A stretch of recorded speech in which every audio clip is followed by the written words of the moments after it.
Paranormal Dimensions is a regular feature on Mondays on the Paranormal UK radio network. Any opinions or comments made by any guest are their own, and they do not necessarily reflect any of the presenters or network's opinions.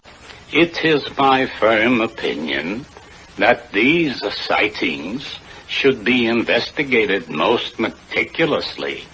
You don't believe that these flying saucers actually exist, do you? And how can you be so certain they don't, Mr. Chump? Well, I just don't believe it. Our minds should be open on all subjects. Wrong conclusions are usually the result of lack of comprehensive analysis. Of course.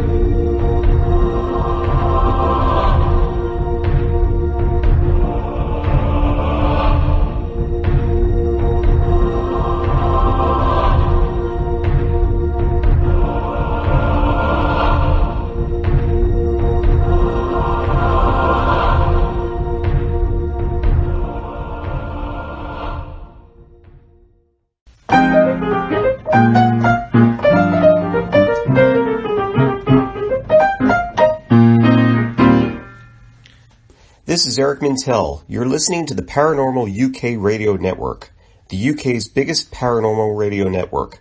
And this is Paranormal Dimensions with David Young.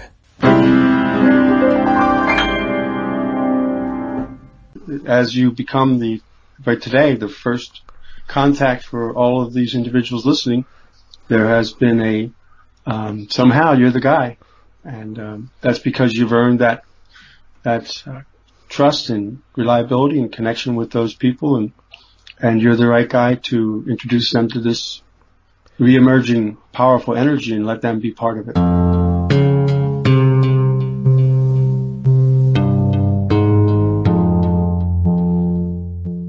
Hello and welcome to the show. Thank you for that intro, Eric. It's Eric Mintel, who's a jazz musician and paranormal investigator. And thank you for those kind words, Ben Vonderheide, who was a guest on the show just before Christmas. I've got another wonderful guest for you today. Her name's Lisa O'Hara. She's got a book out called Abducted and Furious, which I'll talk a little bit more about in a little while. But first of all, I'd like to say thank you for the messages and emails and things that I get, mostly suggesting guests, etc. Now, anyone that listens to this show regularly, a couple of shows back, I played a recording by a friend of mine named Preston Williams. It was his reciting of Chief Seattle's letter to US President Franklin Pierce in 1855. It's very touching, very spiritual, very moving. I've been asked to play it again, so here it is. The great chief in Washington sends word that he wishes to buy our land. The great chief also sends us words of friendship and goodwill.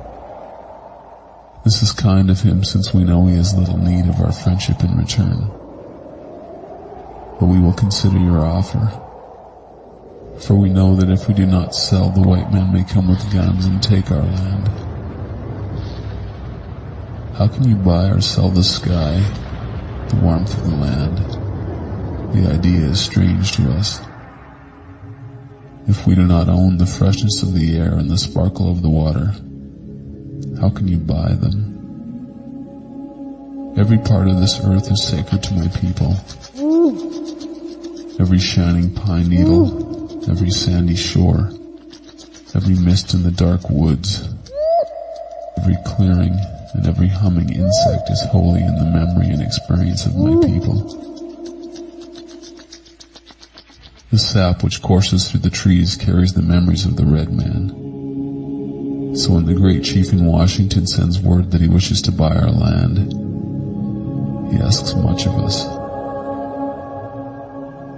Whatever befalls the earth befalls the sons of the earth.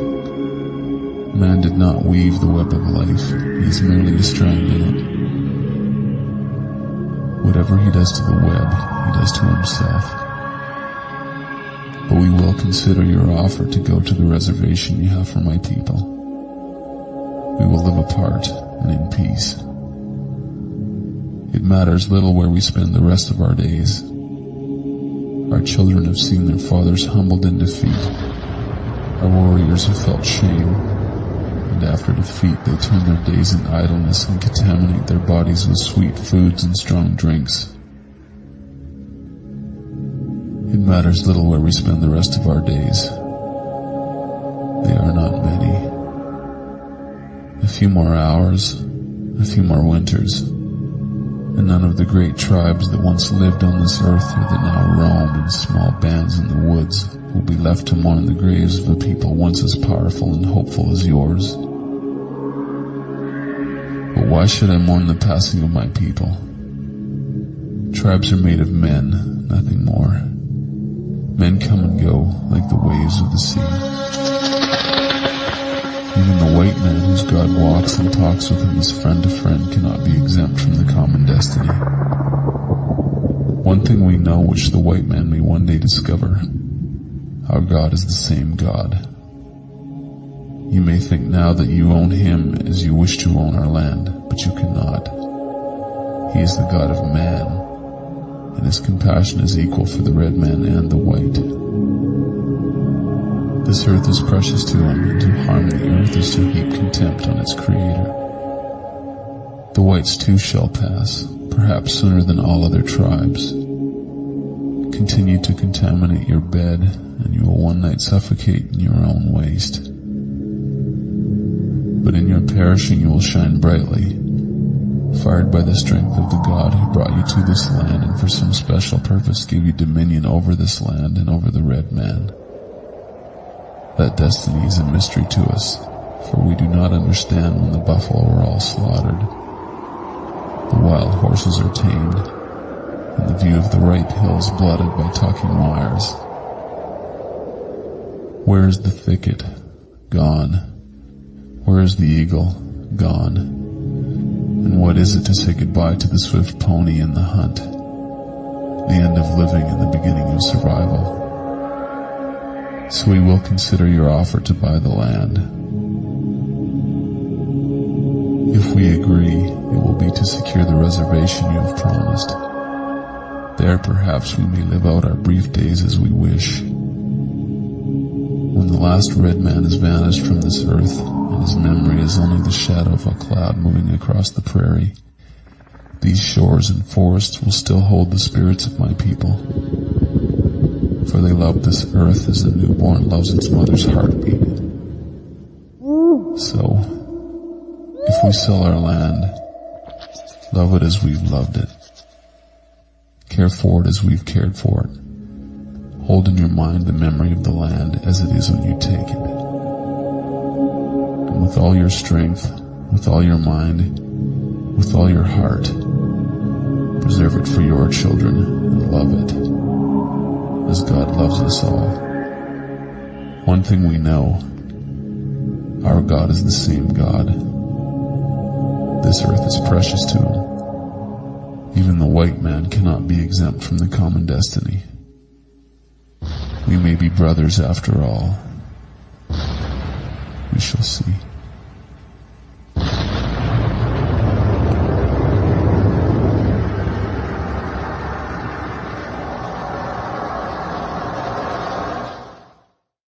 There we are, Preston Williams.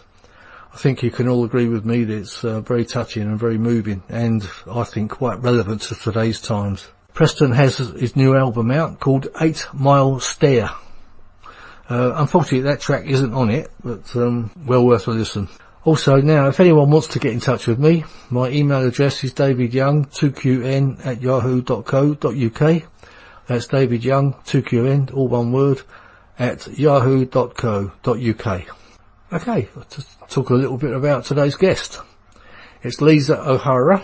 She has a book out, as I said, called Abducted and Furious, and How I Fought Back and How You Can Too. She describes the reasons that she wrote the book, and they're threefold. First, to write about her experiences, and second, to raise awareness, and third, to help anyone that has been abducted by ETs or the military, which is quite intriguing. I wanted to be able to share the information from my spirit guides on how to fight back against being abducted to as many people as possible, as quickly as possible. As more and more people awaken to the truth, they will need resources. We need more people to speak out, but we also need tools to fight back. Once I found the tools, I used them and they worked. I knew that I could not keep them to myself. I had to find my people and share the tools. Sounds easy, but it is difficult in a world where no one talks about being abducted by ETs. So, I'd like to introduce to you Lisa O'Hara. Hello Lisa, welcome to the show. Thank you so much for having me. I really appreciate it. No, I've been really looking forward to this one, and I'm quite intrigued about the title of your book, which came out last year, 2020, Abducted and Furious, How I Fought Back and How You Can Too. Now, it's quite an intriguing title, and obviously you're talking about being abducted by aliens, and I'm intrigued to hear your story. All right. Well, I wanted to grab the people with the title. Someone had told me that I needed to have an emotional title. And at first I was trying to figure out how I wanted to describe it. And so I thought, it is about abduction. And I am furious, so why not Abducted and Furious? That grabs people. Well, I think you would be. I think everyone would be, wouldn't it? Yeah, and it tells everyone, what the book is about without delving into my original title I wanted to call it was Leveling the Playing Field, but that doesn't really grab you. Yeah, it doesn't really explain what it's about either, does it? Exactly, and so I like titles, that tell you what it's about, enough so that you actually know. But doesn't have too little information, so you can't figure out what this is about. So, so do you want me to start from the beginning, very beginning? Yeah, absolutely. Please take it wherever you want. Okay, so when I was a little girl, I would have unusual experiences, but like all children, you can't figure out what these things are, and you can't really. For me, I couldn't really wrap my head around some of these things either. So, for instance, when I was 11, I saw a round white, bright white circle, and it would come into my bed, and I would instinctively know that I was to be frightened of that, and I would start yelling out, "Oh no, oh no." But that, happened infrequently, and so who do you tell about that? I remember my dad yelling from the living room, "Be quiet in there," so go to sleep. So, at some point you have to wonder, how much are you going to tell other people about these things? And also, if they don't happen over and over, it's not like, you can label it as anything. So that's one of the things that happened to me. When I was 10, I was living in a foreign country at that time, and my parents moved around all the time.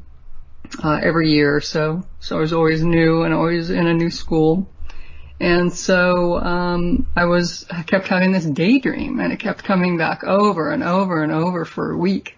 And the daydream was that our maids, because we lived in Turkey, and during that time you had to have maids to get around, to go to the market and that kind of thing. So our maid was walking up the hill to our house. That was it. That was the daydream. And I hadn't seen this lady in a while, so either she was out of town or there was some circumstance that she wouldn't normally be walking up the street to us, or she had quit. But lo and behold, after a week, after having that daydream, which would not go away, I could not get rid of it, suddenly it came true. So that was the only time that happened when I was 10, and it didn't happen again until I was 16. I was getting ready to I was in nearing my senior year of high school, and I was in this one school in California, and I was thinking, oh my gosh, I hope I hope my dad doesn't move us anywhere, because I'm about to finish, in this school. And when you move around all the time, you're constantly, you're in that position of never knowing if your education is spotty or, if you don't mind me asking, why were you moving around your family? Was he a military man? He wasn't. He was actually he did mechanical engineer. He was a mechanical engineer. He built gold leaching plants and copper smelters. Oh, he was a construction engineer. Right. But because I couldn't really say that, all of my friends thought that my dad worked for the CIA. I see. Because I couldn't describe. First of all, I couldn't describe what he did. Because people, little kids ask each other, "What did your dad do?" Well, I couldn't say all that, and I didn't understand it, so I would just say, "I don't know." And because we moved around all the time, which he did because he was, chasing the money. So if you move around, if you're taking contract jobs or you're, moving your family to go to a foreign country or wherever, you make more money. Yeah, sure. I mean, who knows? Right? Maybe he was working for the CIA and he just told. That's probably. It's true. Yeah, I asked him later on, and he denied it. So, but you never know. That might have been his cover. Yeah. So anyway, so at this point, I was extremely worried that we were going to move, and I started having that daydream, and I was worried because at first I thought I was causing it. When I had that when I was 10 years old, I thought I was causing this to happen. So here I am, 16, getting ready to go into my senior year of high school. That daydream starts popping up that I'm moving to a foreign country. I'm moving to a foreign country. And I'm like, no. But, yep, it happened again. I moved to the Philippines, my senior year of high school. So these kind of things are just one-offs, right? In between a sprinkling, I had, a dream that actually came through the next day. But none of these things actually ever were a thing that I could put a label on and say, well, I must be psychic, I must be intuitive, I'm seeing the future. To me, they were just strange occurrences. One of the things that would happen too, and I found out one of my sisters, this happens to her too, when I'm in a relationship, either like a work relationship or actual love relationship, or any relationship, actually, I'll feel a certain feeling, and it feels kind of like as you touch a switch on the doorway to turn on a light. When that switch goes off, that relationship is ending. Oh, really? Just like that? Yes. Yeah. So I always know when my relationships are ending, and, when I was young, since I moved around all the time, I would try to hang on to them as long as possible. But I've learned you have to let them go because it's the end of the relationship. Yeah. And the same with jobs. So once I felt that switch go off, I knew it was time to move on. But you don't always want to, right? Because you enjoy something about your job. Yeah, and relationships, yeah, sometimes, yeah, I know exactly what you mean. Sometimes you just know, it's that intuition, that's the end of it, and you just do that. But I suppose some people are more intuitive than others in that respect. I guess so, but it was funny, I was talking to my sister about it, and she was like, yeah, that happens to me too. But I didn't ever meet anyone who said that they knew this. This also would happen with people who were about to die. And so, that might have been a little inkling into my, later when I found out I was a psychic medium, because I would feel like, oh my gosh, if you're smart, you'll take a picture of this person right now as you remember them.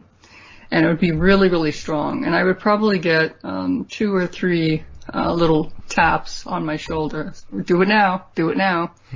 And if I didn't do it, I really regretted it. So I started listening to that and started taking photos of the people who I knew were going to die, wow. And that kind of thing. So these are just little weird things that happen, but you can't, and you might think other people have this too, or you might not even understand it well enough. So things go on, I get married, and then I got divorced later, but when I was married to this guy, I would go to sleep sometimes before he did, because we went to school and worked also at the same time, and went to college.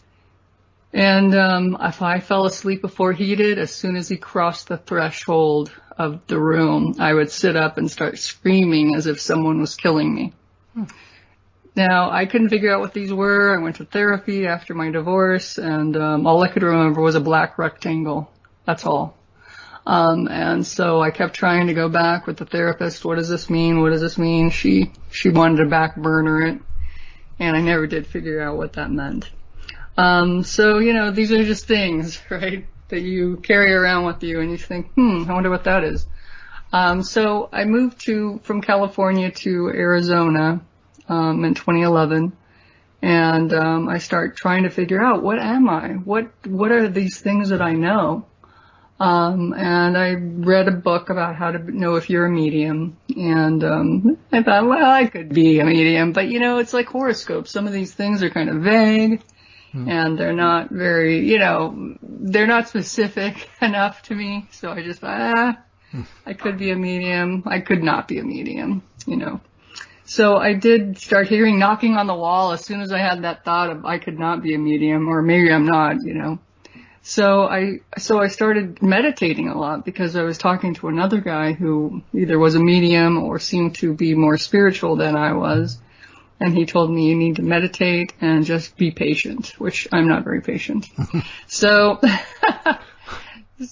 I did do that. I meditated for quite a while, and I finally found out the name of my spirit guide, and I asked what my purpose was. And my spirit guide's name is Korig, and he said that my purpose was to be a beacon of light. And I did not know what that meant, and I'm not sure if I do now either. In my book, I think that I might know what it is, but I'm not sure. Because these things that you hear in your head, it could be true, could not be true. We don't know. So after that, I did hear about a person who was a medium who I had access to. I was getting my hair colored, and I found out that a person in there, her boss was a medium. So I thought, hey, I should just sign up with her. So I signed up, and I went to her because my mom had since passed away, and to talk to her about my mom. And she said, oh, guess what? You're just like me. You're a medium. So thinking that I was a medium at that point, because another medium had validated it, I then went on a journey of trying to figure out this whole medium thing, and, if that's something I wanted to do, if I wanted to connect to spirits on a regular basis. And, I worked at it for a little while. But at some point I was meditating before bed, and I was talking to my spirit guide, and I said, oh my gosh, Korig, there is an extremely negative presence in my room right now. What is that? And he said, oh, it's the Greys. They've taken all your eggs. That's why you don't have children. And they're here to take you right now.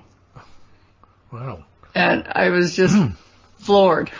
Well, you would be. I mean, yeah. When you were travelling around experimenting with, talk about your mediumship, were you doing seances or speaking at venues, or? No, I wasn't doing just that. within yourself, sort of thing. Yeah, I was just going to the medium, and she was telling me, she was basically giving me like a personalized tutoring of how she connects to the spirits and how I should connect to the spirits. And she would, say, you gotta do this, you gotta feel it, you gotta feel the connection, and feel, their heart chakra to your heart chakra, or to the third chakra, or I guess it's, third chakra, which I guess is the belly button chakra. Yeah. You have to connect those two. It's sort of, and the way she described it, it's sort of like an elevator.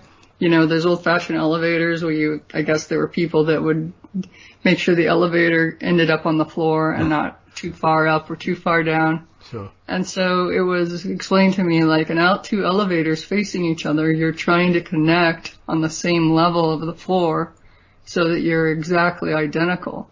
And it was hard for me to do that, which I thought was strange because I had spoken both to my mother and my grandmother, and it wasn't that difficult. It seemed fairly easy. So for me to be, maybe I felt put on the spot, because one of the things, and kudos to all mediums, is that when someone comes to you in pain and you're trying to help them connect to their loved one, you have to say what you hear in your head to someone else that you don't know. And it's really, really scary. I mean, Yeah. for me, the actual responsibility felt very, very heavy because I didn't want to be wrong, on something I said. So I felt very frightened by that whole, feeling of what if I'm wrong? What if I hurt them? This is a sensitive situation. And eventually, I was also getting this feeling like that, like with the light switch, I was starting to, at first I saw the picture of me being a medium and also having clients, and then that picture got a little faded, and pretty soon it showed me that I wasn't going to do that anymore. So the medium said, you have a choice, you have a crossroads here, you can go towards the mediumship, or you can go to the unknown. And whenever I'm at a crossroads, I always go to the unknown. So I said, okay, that's it for me with the mediumship. I'm just going to go to the unknown. I don't know where I'm going, but I'd rather do that than be in the mediumship. I don't see myself in this job anymore. So at that point, after I realized that I had been taken by aliens, I went to the medium and I said, after being really, really scared by it and feeling like I was unsafe and helpless and feeling like I couldn't ever feel safe again, because most people, we go to bed, we go, wake up maybe we have some dreams, we wake up the next day, we go to work, we come home, we have dinner, you know what I mean? We have a routine. Yeah. But that, doesn't fit into my routine. Plus, there were things happening to me that I didn't even know about and how long it's been going on and all of that sort of thing. So I told her, I don't want this to happen anymore. I'm really mad. And I need help figuring out how to get out of this. I mean, there must be a way out. And so she tried everything she could think of. We tried to break soul contracts. Have you ever heard of soul contracts? I have, yeah. I don't know too much about it, but I've heard the term, yeah. Okay, well, the thing is that a lot of people who are in that category of love and light, is they think that you have created a contract when you came to the earth, and that is basically your fault for your circumstances. So you have chosen this life, you've chosen to be abducted, and you've signed up. Yeah. I've heard it described different ways, but not as that particular title. But I do know what you mean now. Yeah, I've heard that people talk about it before on this show too. Yeah. So when I just thought that doesn't sound like something I would do. It didn't feel like me, So. And I think that... but that's the earth you, isn't it? That's the earth you, not the spiritual you. That's true. But you know what? And maybe I did, and I signed up so that I could get out of it. I don't know. But, so she tried changing the Akashic records, which is some sort of giant library, like in Interstellar. Did you see that movie with Matthew McConaughey? I did, yeah, very good. That movie, that big giant card catalog, floating in space, kind of reminded me of what I would imagine the Akashic records look like. But anyway, so she tried that. We asked Archangel Michael and our angels to help us. We respectfully demanded our right to free will, our sovereignty. We did everything. We basically did everything. And then in the meantime, I was searching on the web looking for other things that people had tried to try it too, because you never know. I didn't want to leave any stone unturned. So I kept working at it and working at it and working at it. And she wanted me to feel like it was my fault that this was happening, and that I just wasn't being demanding enough. I wasn't setting sacred space well enough. And so I just kept thinking there must be another way. In the meantime, I was also talking to her about healing. I was learning healing. I'm one of these people that are all in. So if somebody says, hey, does this make sense to you? Does this feel right to you? Let's try this class. And I really like it. Then I'll buy all the books and I'll spend a lot of time and a lot of energy into that thing, whatever it is. So this point, I was actually into healing, and so she taught a angelic healing class, which I did like. I liked it. It was an 8-hour class. She also taught another class called Lahu Chi. Lahu Chi is a hands-on healing where you actually use certain hand positions on your own body and also on others. And what happens is after you've used Lahu Chi quite a few times, your hands get hot whenever you work on someone. And it's pretty cool. Have you heard of anything like that? I have heard, in fact, I've been told, I mean, I've never put it to use, but I've been told that I've got healing hands, believe it or not. Awesome. My hands are always hot. All I can say is I've tried it a couple of times with my wife when she's had like a headache or something, or an aching shoulder, and she says that she can feel the heat coming out my hands, and it seems to cure a headache or a aching shoulder or something. So it's not something I've really mentioned much to anyone, but Right. but I have been told by a medium or a couple of mediums that I've got that power. But there you go. I've never actually used it. Why not? Why don't you go for it? Yeah, well, maybe I should play around with it more. I don't know if it's the right term to say play around with it, but maybe I should try and develop it. I don't know. I mean, I found it hard for someone to be telling me that I had some sort of a special, special powers, if you like. I don't consider myself anything special, and I didn't want to go around thinking that, telling everyone that I've got healing hands when. I was going to get this look and think, well, you're mad, mate. I know the feeling.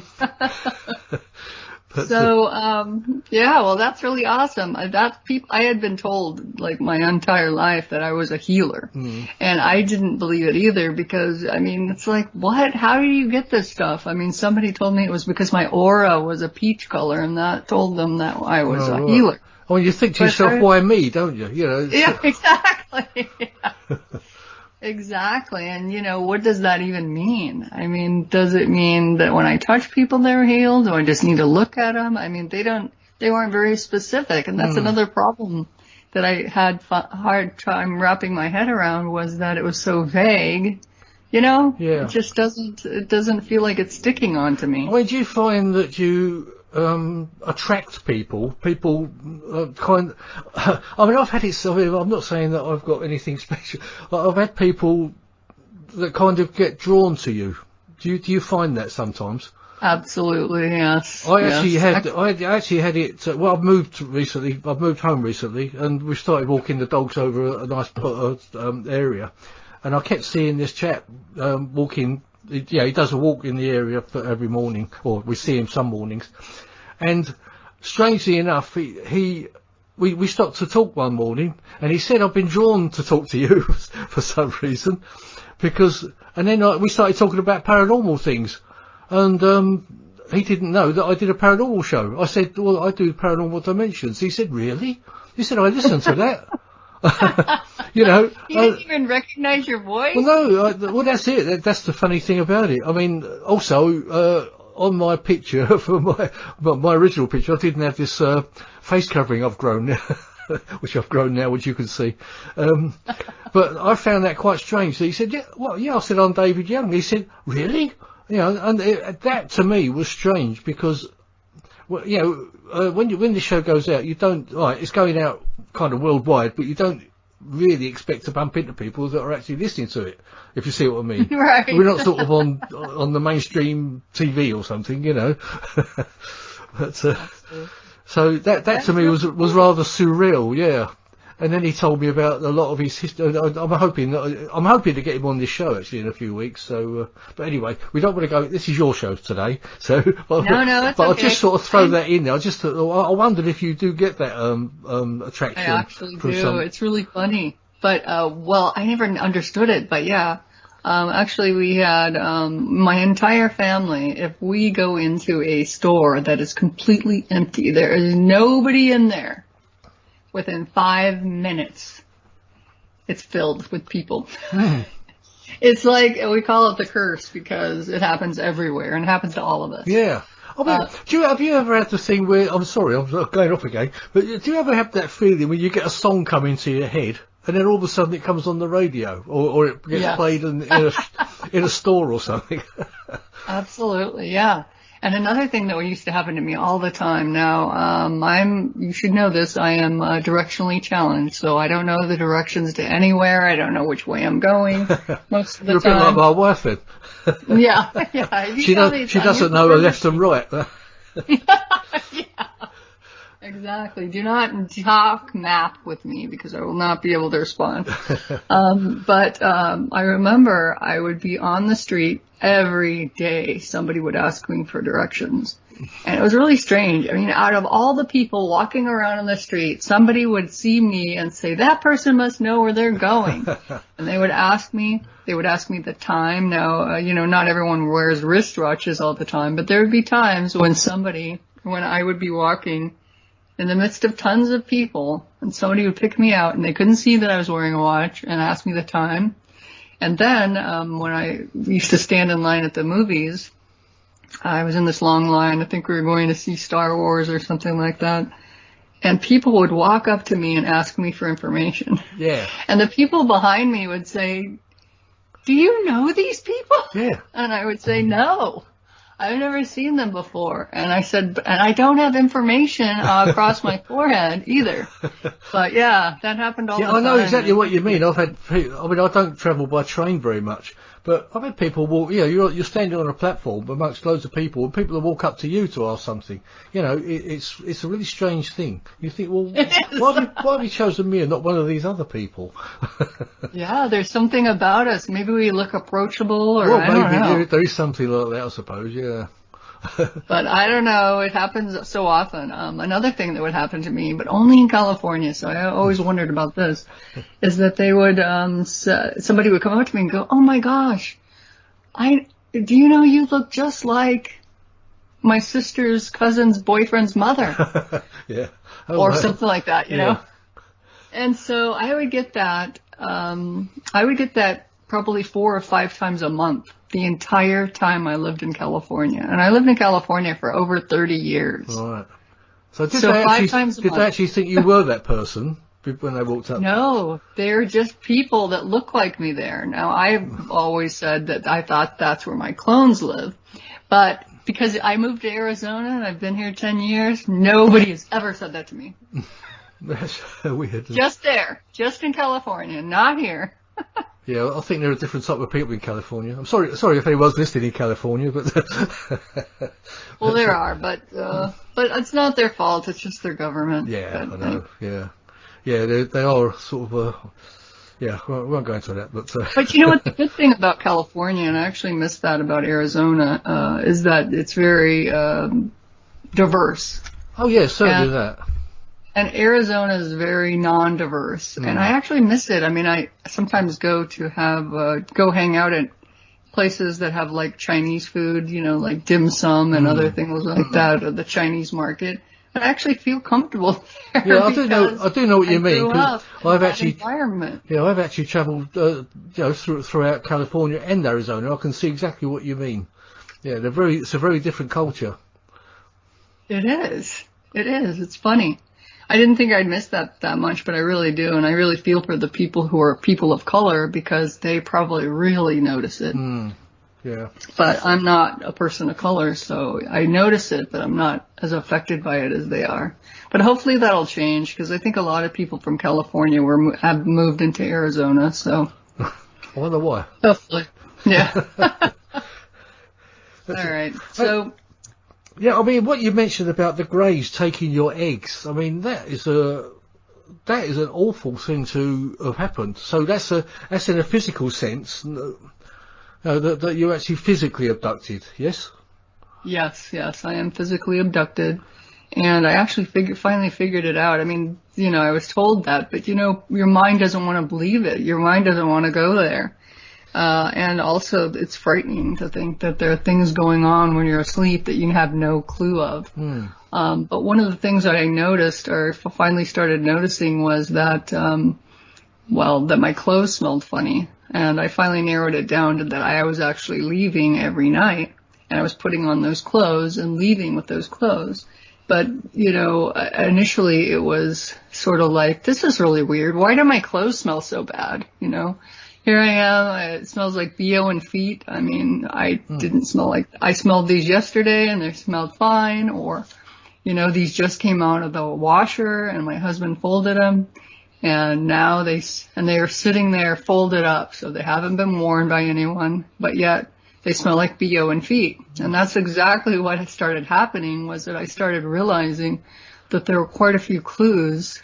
But at first I didn't really know what I was looking at, because, when stuff starts repeating, you say to yourself, oh my gosh. I mean, you go through all the normal, explanations of what it could be. Sure. And then finally you have to arrive at I'm leaving. I am leaving my house in these clothes. Well, and coming back, holding them up. It's certainly not the way a lady would like to smell, is it? BO and feet. No. No. It's pretty bad too. It was almost like wherever I went, I was there for a couple of days because the environment might have smelled like this. So that's one of the things that happened to me. I have to go back to talk about my other things. I have to go backwards a little bit. Well, one of the things that I was doing was I was reading everything. I'm a reader, a pretty voracious reader, and one of the things I do when I read people's books is if they mention a book, I look it up, and if it looks good, I read it too. I read everything they've talked about in their books.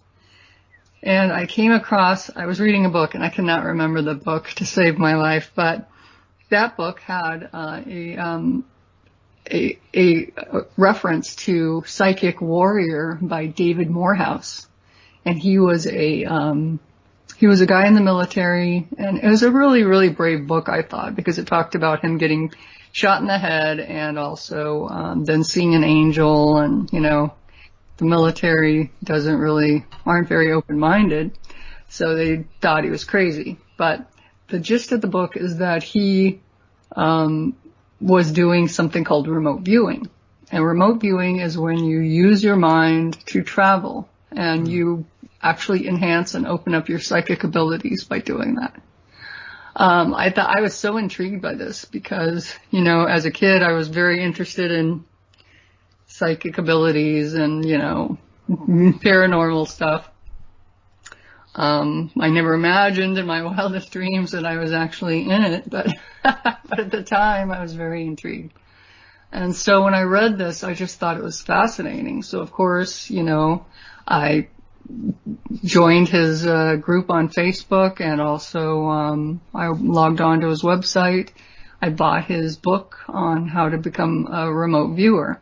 And there are a couple of types of remote viewing. There's one called controlled remote viewing, which is very linear and very structured. I'm a bit of a structureaholic. I like structure. I like linear learning. So I thought, that one looks good to me. So I used it, and I had some interesting experiences.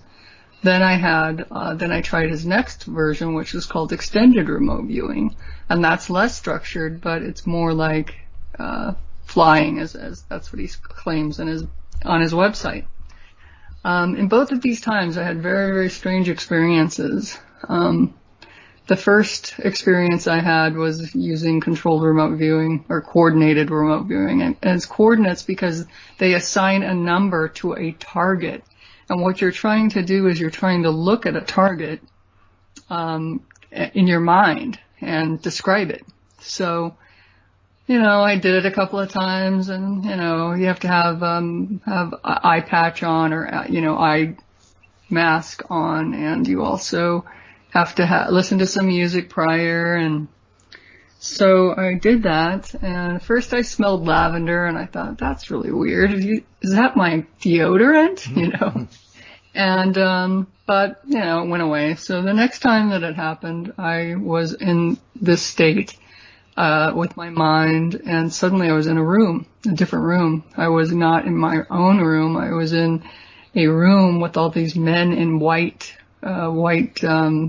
shirts and khaki pants, so business casual. And I was sitting in front of a big computer monitor, which is an old one, a CRT, and they were all standing around and they were drinking coffee from their styrofoam cups.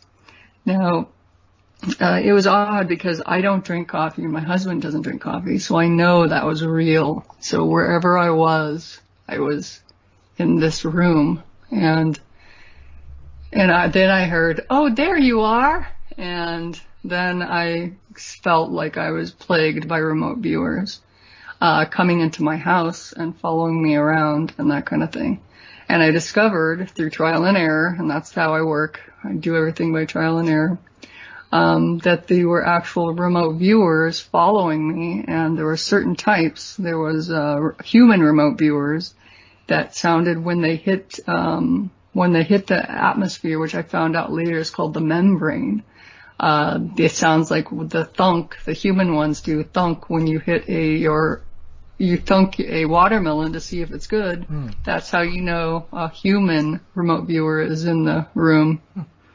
Your house, if it cracks, sometimes you hear cracks in the middle of the night, or cracks if it's windy. It's one thing if it's windy, but if it's not windy, that means it's an ET remote viewer. Wow. And then later I started hearing snaps, and that turned out to be something called a invisible being. So I started being hounded and harassed by these remote viewers all the time. And I was pretty annoyed because there's nothing worse, I think, than feeling like people are watching your every move and reporting on you. And that's what I eventually determined that they're doing, is that they're actually telling somebody something I'm doing. May I ask you something at this point? Have you ever spoken to a Solaris Blue Raven?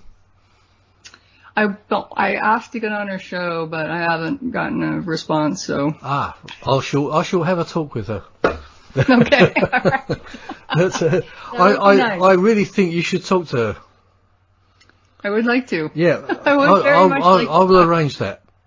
Okay, thank you. I appreciate it. I just thought, because you're talking about remote viewing, because she has been a remote viewer in the past, and she was very heavily affected by it. So yes, I will. I'm sure that if I have a word with her, she will get you on the show, and I think you will have a good talk with her. Okay, well, I appreciate that. Thank you. Yes, I will do that. Okay. So anyway, the next time I tried extended remote viewing, I was kind of nervous because, I felt like I opened a Pandora's box with the first time. What happened was, just as I was about to see something, somebody, and I was in the room alone, touched the outside of my eye mask, and it was black. I couldn't see anything. Oh. So I really get the feeling that whoever it is doesn't want me to go there. And I don't know if it's good or bad. I mean, it sort of spurred me on to do it more, but my life has changed so much since writing this book that I've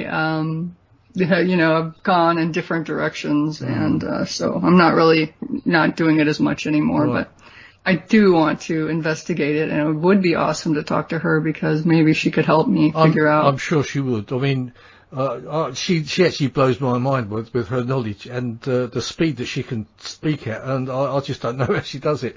But you'll know what I mean when you speak to her, because I'm sure it will. Yeah. I'm sure it will happen. Yeah, I bought a couple of her books, and I tell you, I mean, I'm smart. I'm not saying that I'm super smart, but holy manjoli, I felt like some of her concepts were so vast that I could read like a paragraph or maybe a sentence and then have to stop. Yeah, that's exactly and right. Just sort of like let it sink in. And that's exactly the way she speaks. You have to listen to each sentence. But the thing is, by the time you're listening to that sentence in your head, she's moved on to something else. So you're constantly trying to catch up with it, and it's... Right. Wow, she just blows my mind, honestly. She's actually pretty amazing, to be honest. But I will definitely try and get that sorted for you. Maybe this is the reason we've been brought together, to get you on there. It's possible. It's possible. You never know. Because these things are set up, aren't they, for us? Yes, I agree. I think a lot of the stuff is connected. And one of the things I think is so amazing, which I didn't realize when I first started on this journey of writing the book and getting on the podcast, is that every single person who has a podcast or a radio show have paranormal experiences. Yeah. The reason that they have these shows is because they have their own experiences. Yes, indeed. I mean, mine was, I don't go too much in mine, but I mean, I don't know if you might be able to, being a medium, you might be able to tell me what this means. When I was a child, about, I wasn't that old, probably maybe 15 months or something, or less than 2 years anyway. The reason I'm saying that is I was still in a cot with the side up at the, and I was actually standing at the side of my cot, and there was a purple mist coming into the room, swirling around into the room, and it scared the life out of me. And my father came running in, and he couldn't see this mist, but it was still flying around. And then it was sort of swirling around, it went back out the door again. Now, obviously, at that age, I didn't know what ghosts were or anything like that. So, and being a definite purple mist, would you have any explanation for that? No, but I have seen a lot of mists. So I have seen bright green mists, and I've seen what I call smoke monsters that hide next to the opening of my bedroom, the outside. I have a door that goes to the outside of the porch where my bedroom is. Right. And I don't know. I don't know what their purpose is. No, but I've seen. I just wondered if the colour meant something. It's because being a young child like that, obviously you don't know anything about ghosts or spirits or anything. So, but I know it terrified me. I asked my father about it years later, obviously, and he remembers me screaming about this purple mist. But we never knew what it was. Yeah. Have you asked Raven? Is her name Blue Raven? Solaris Blue Raven, her name is. Yeah, have you asked her? I think I might have mentioned it, but nobody seems to. I get an answer kind of like you did, that nobody really knows what it means. I was told that purple means something about because you're a child, and it's sort of, it could have a meaning to do with that, but I really don't know. It's just one of those things that's always stayed with me, and at the time it terrified me. Obviously it doesn't terrify me now, but at the time it did, and it sort of stayed with me. I do think it's important that it terrified you, because that's one of the things that I'm finding is that, especially with the different colors. Now I had as I say, that white circle, and it was kind of like as if somebody held a I know it's called torch in your land, but a piece of white paper over a torch. So the circle didn't push out any light. It was just like this glowing white circle. And that terrified me. Now, why would it? Because there must be some way, maybe in my super or my unconscious or, my subconscious, I know what that means. And I bet you know what that means too. But your conscious mind doesn't, but other parts of you do. I see. And they knew to be scared, because that's what happened to me, and it didn't make any sense to my conscious mind, but something about that meant something to me unconsciously. So maybe that's what you need to do. Maybe one of the reasons we did hook up here was because I could tell you what my experiences are and help you delve deeper into your experiences. I see what you mean. It's something in my spiritual self is what you're meaning, isn't it? Yes. Or just, because we have a lot of different things about the mind that we don't know. But we feel like we know, right? So we feel like, well, I know why I don't, for instance, I know that I don't like rare or raw meat. I'm a well done person. Yeah, me too. I like if I have a steak, I like it burnt. Yeah, me too. Burnt, and I burnt say offerings. that. I say that. I go burn it. Yeah, that's like I don't want to. Yeah, burn it as much as you like. That's right. That's what I say. Yeah. And with, some sauce on it afterwards to help get it down. But, why? Why is that? Now, my entire family all eats, rare or raw, to me, bloody raw meat. Yeah. I don't want to eat that. No, I can't stand it, yeah. It makes me wonder why. So it's not genetic. It's not my upbringing. You know what I mean? What is this? Where did this come from? Well, I mean, we're unusual because most people do like their steaks pretty rare, don't they? Yes. You know? Yes, a lot of people do. So that's what I think. So I think there's something there behind your conscious mind that is afraid of that, knows what that means. Yeah. And maybe Raven can help you. Yeah, some kind of a sign maybe as a young child to make you remember it maybe. Yeah. Or actually, one of the tools, have you gotten to my tools in my book yet? I did have a quick, I've got, it's like in boxes, isn't it? That bit, yeah. Yeah, actually that's about narcissism, but later, there is a thing where it talks about how I found these tools to help me find out what's behind my mind. So I bet you could use that. There's a tool in there called the green spiral staircase. Ah, yeah, I did read that a little bit, yeah. Oh yeah, okay, I will do that. Do that and find out what's behind it. Interesting. I just hope it doesn't terrify me. Well, your mind will protect you, actually. That's one of the things I found, is that my mind will show me the important parts, but not the gory details, so to speak. So it'll show you what you can handle and what you need to know, but it won't show you everything. Yeah. It won't show you every detail. It's like you say, it's something I probably do need to know. That maybe it was something. Maybe I should have found out what it was ages ago. Probably left it a bit late now. I mean, maybe you didn't have a way to express it to a person who might be able to help you. You never know. Yeah, that's true. That's true. Yeah, apart from that, I had a couple of UFO experiences, but really that's kind of my limits. I mean, I don't consider myself psychic or anything like that, although I think we've all got a bit of that in us, as I've said before on this show. But obviously, most people, like yourself, for instance, are probably a lot more psychic than I am. I really think that if you put some little bit of effort into it, especially with the green spiral staircase, which I'll talk about in a minute, I really think that your mind will open. Or if you do some remote viewing, not too much, clearly. I mean, talk to Solaris about it, but just a little, because what it does is it really opens your mind. And that's one of the reasons why I wanted to do it. I wanted to know what they were discovering. Of course, I did open up a Pandora's box, but, I learned so much and I was able to write a book about it. So is it bad? Is it good? I don't know. So after I did the remote viewing, I was really upset about those remote viewers, and I, was still searching for ways around this situation. Since I'd done the healing with the Laho Chi, being all in again, I bought all these books. I'd read a book about Stuart Swerdlow. I don't know if you've heard of him or met him before. No, I don't know the name. Well, he was in the Montauk Project. Right.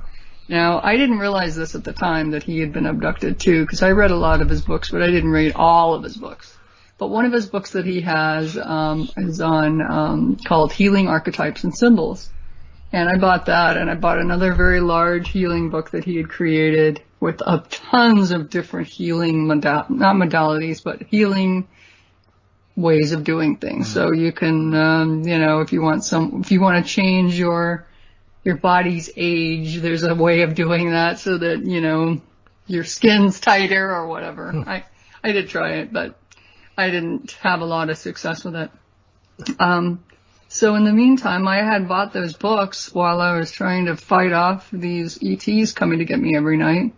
And I was not having any success. And my spirit guides kept saying, you need to go back to those books by Stuart Swerdlow.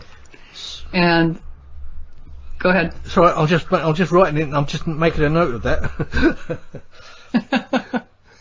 Yes.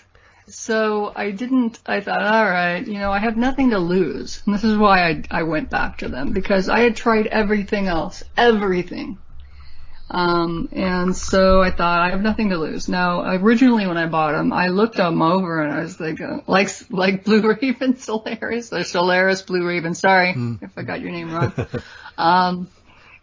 Holy cow. This is like so esoteric. I cannot even wrap my head around this. I don't know what I'm looking at. I don't see how I can apply it to my life. You know what I mean?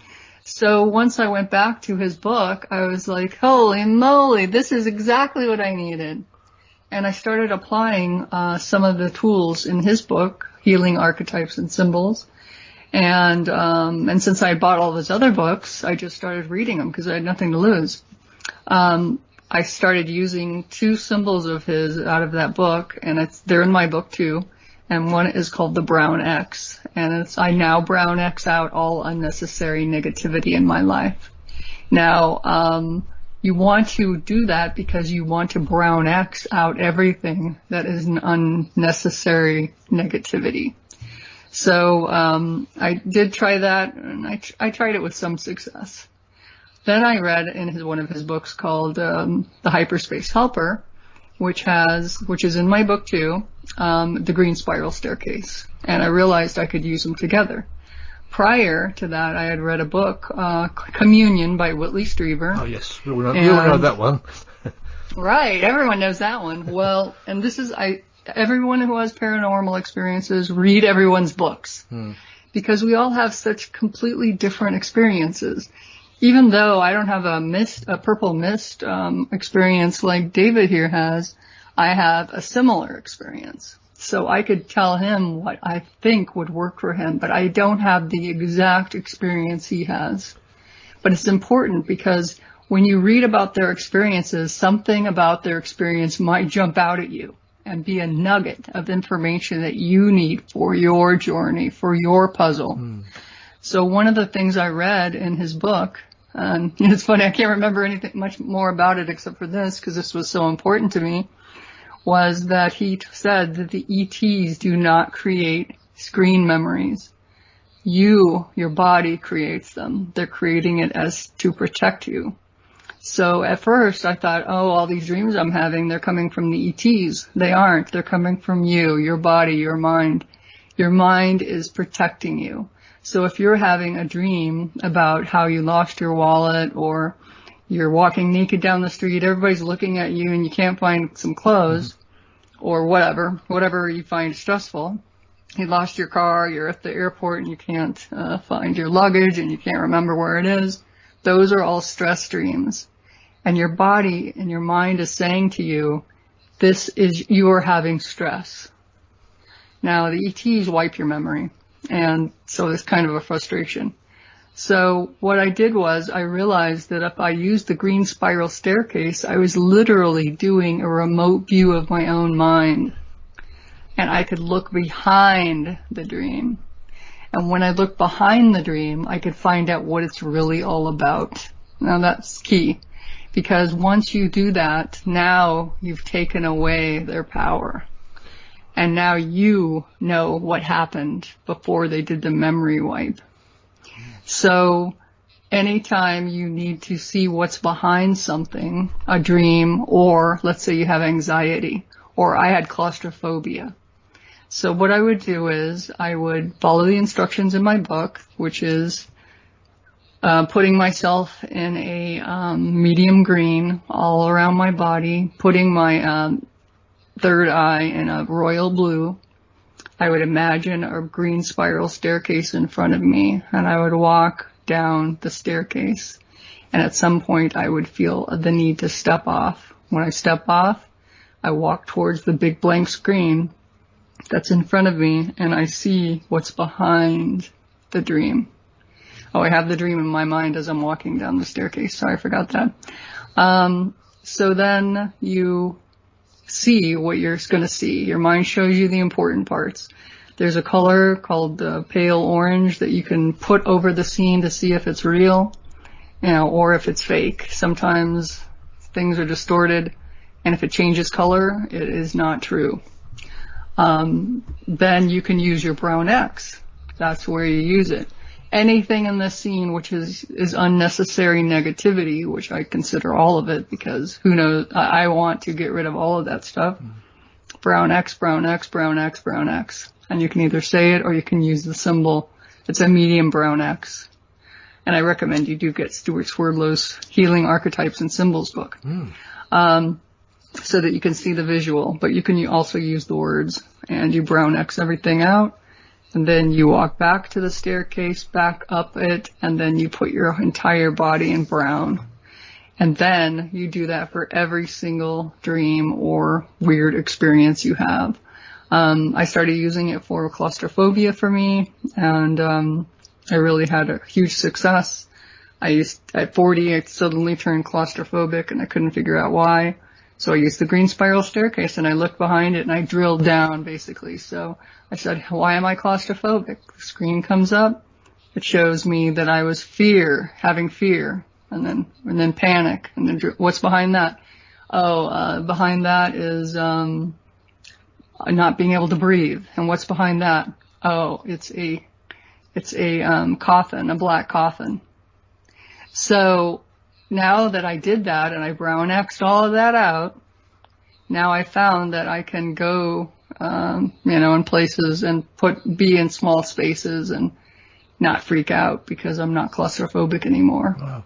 Another radio show guy tried it. He said he was feeling anxious, and he did the green spiral staircase to find out what was behind his anxiety, and he found that it was a green peaceful field. He felt peace, and he was able to sleep. So whatever is behind all of your experiences might not be the same as mine, and that's okay, because we're not all the same. But try these things, because you can use it for anxiety, all of the things. If you're not being abducted by aliens, if you just want to know what's behind your dreams, what's behind anything that's happening to you, use the green spiral staircase. It will help you. It's like a self-hypnosis, really, isn't it? Oh. Yes, it is. It is like self-hypnosis. And it's better because I think what's happening with the ETs, this is why I don't do hypnotic regression, is because I think the ETs are using some sort of self-hypnosis too. Because this is in my book, but I remember waking up and trying to figure out, I have a clock that projects the numbers of the time on my ceiling. And I remember saying to myself, don't move until 331, don't move until 331. And I thought it was sort of like a geofence of 331. Now, I didn't know what 331 was, but at the time was 330. So I thought, well, I'm not laying here until 331. I'm going to get up. I have to go to the restroom. So I got up. I, walked like a drunken sailor all the way there. And I finally realized this was some sort of hypnotic suggestion that I should not move until 331. So I really think that that's one of the things they're doing. And it may not be that they're wiping our memory at all. They might be saying, when you come out of this, or when you leave here, or at whatever time, you will only remember a black rectangle, for instance. You will when you remember this, you will only see people, but their faces will be blurred, or something like that, to make sure that we cannot remember the important parts. So take away their power, pull in your power, use these tools, find out what's really going on with you behind the scenes. Do you feel that this is the same tool that hypnotists use when they talk to, a subject? Are they getting to the same place that you're getting to on your own, do you think?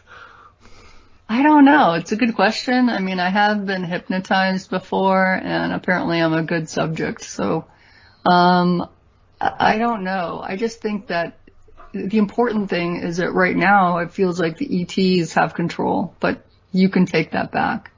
And that's one of my things, is that, I felt very helpless and very fearful that somebody else had control of my body, and I didn't know about it. And so I wanted to feel better. And so through trial and error, I found that I could use this, and I could use every single thing I knew prior to being abducted, and every single thing I knew after being abducted, and I could slowly piece everything together. Sure. And that's what's been happening. And so, the smelly clothes thing seems unimportant, but it's actually a clue. So you would know if you were actually leaving your house, if you started smelling your clothes before you went to bed, and then if you smelled them the next day and they smelled funny, you would know that you left. I noticed that I had certain times I would have low-flying planes or helicopters over my house, and of course it's the middle of the night, and so I'm not going to get up and try to take a picture of something that's black, in the middle of the night. So I just wrote down everything, and that's one of the things in my book has my journal, and at first I didn't want to put it in, but my spirit guides insisted that I do that, and so I did it, but it really serves as a really important kind of milestone, because now when I've written everything down, I can go back and say now and read it, because occasionally I have to read my own book so that I remember where I was when I wrote the book, which is not where I am now. Right, yeah. I can say to myself, oh my gosh, I know what that means now. I know what that means now. I mean, there are so many things that I know what it means now, which I didn't at the time. And so it's really, really important to have a record. So write everything down, whether it's important or not. Make sure you take pictures. I didn't take a lot of pictures because I didn't know I'd write a book. I never thought in a million years I'd write a book and tell everyone this, because it's kind of a hard thing to admit to people. But I did take some photos. Some of them were really strange and unusual, because there were periods of time where I would feel feel like a mosquito biting me, and I call them sleep darts now. A sleep dart would hit me and I would fall asleep immediately. Now, I used to fight them, and I would also try to stay awake as long as possible. I stayed up all night, but I'm not 20 anymore, and I can't stay up all night and be functional the next day. Yeah. I know the feeling. yeah, exactly. So I did try to find out who was doing it. I put up some nanny cam picture frames. It's a fake picture frame that is basically has a fake photo in it, and it's motion sensor. So I'd put that on, and I'd turn it on. Everything was fine. I'd go to bed the next day. It would be in between on and off. It wouldn't be on and it wouldn't be off. So I just I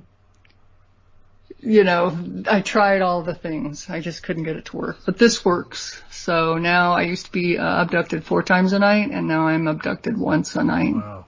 So I'm still fighting the good fight. I'm figuring it all out, what's going on. And I'm still getting more and more information. But we're all different. Unfortunately, we all have to do our work. I can try to help you, with what, to point you in the right direction. But unfortunately, a lot of people don't want to know what's happening. Sure, They're too scared. And that's fine. That's up to you. But I wanted to know what was happening, and I wanted it to stop. And that's my goal. My goal was to get it to stop. But once I found these, I thought, well, I can't keep these to myself. I have to tell people. But oh my gosh, it is so hard to find people who will admit to being abducted by aliens, but also will even talk to you about it. Sure, yeah. And I'd like to throw another name at you. Have you spoken to Kathleen Martin at all? No. What podcast is she on? Well, no, she's been doing a lot in abductions and everything. She's actually the niece of the Betty and Barney Hill abduction. Oh wow! But she's been on the show a couple of times, and she deals with a lot in abductions, and I think she's been doing like hypnosis and stuff like that. So, if I may, I'd like to put you in touch with her too, that would be because awesome. I'm sure you'd have a lot to talk about. I'm sure I would. Yeah, Kathleen Martin. Do you know anyone named David Jacobs? David Jacobs. Dr. David Jacobs? I know the name. I don't know. I've never spoken to him, but yes, I do know the name. Yeah, I tried to get in touch with him, that poor guy. I mean, I feel bad for him because I think I sent my book and both of the books to, the Stuart Swerdlow books to him, but I never heard anything. But I just felt bad that he was just so depressed and felt like it was such a negative thing. And it is. It is negative. Yeah, absolutely. That's another problem. We have the contactees and we have the experiencers. So, and I actually consider myself abductee, not either of those. because I am being taken against my will. Sure. And I have said no multiple times, and it doesn't matter. So I don't feel happy or excited that I'm being taken. Yeah. Is it always in a physical sense, or is it sometimes like a spiritual sense, abduction, if you see what I mean?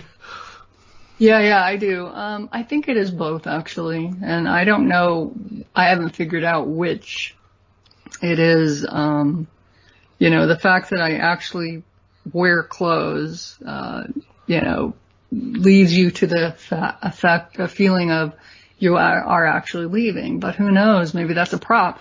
Yeah. That they want you to believe that. And so therefore they make sure your clothes smell so you can find, these clues that make you, lead you in a certain direction. Maybe it's really misdirection or disinformation or something. Sure. I don't know. I mean, that's one of the problems. I wish more people would either write books about this or write to me after you've tried these tools. They're not mine. They're Stuart Swerdlow's. But use them. Tell us what happens, because, I am one person telling my story. And all I have is my experiences, which I have tried to figure out what's going on for me.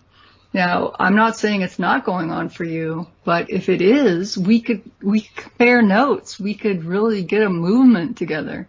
But right now, I'm like one lone voice trying to get everyone to just try it, and see what they find out. So I really am interested in knowing what you find out with your purple mist. Yeah, me too. I mean, there's obviously... Because it's really important. There could well be people listening to this show out there that may be thinking themselves, the same things that they think they're the only ones out there suffering this, and they're not, obviously.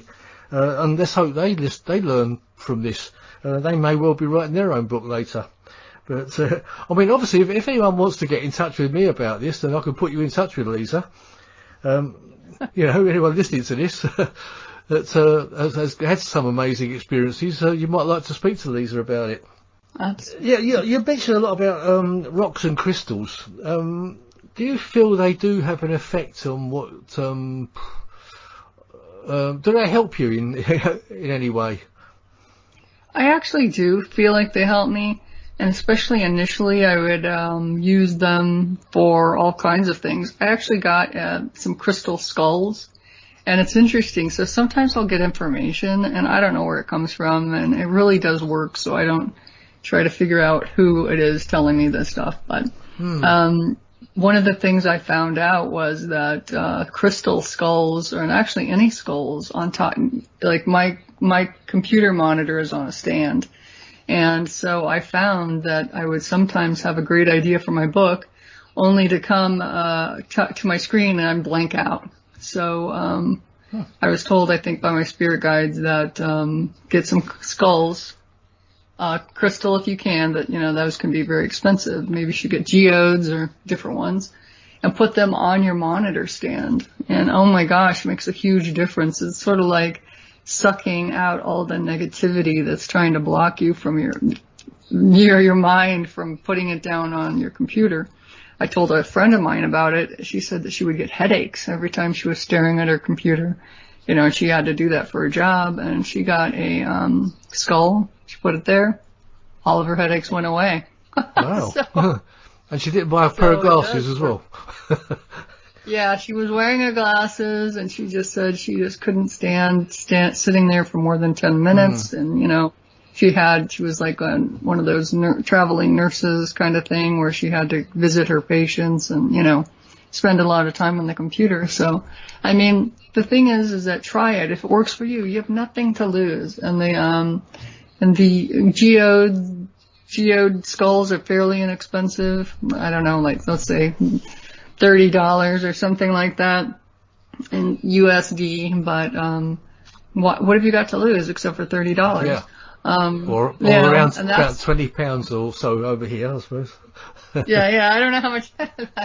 But probably a little bit more than £20 over here, probably. Okay.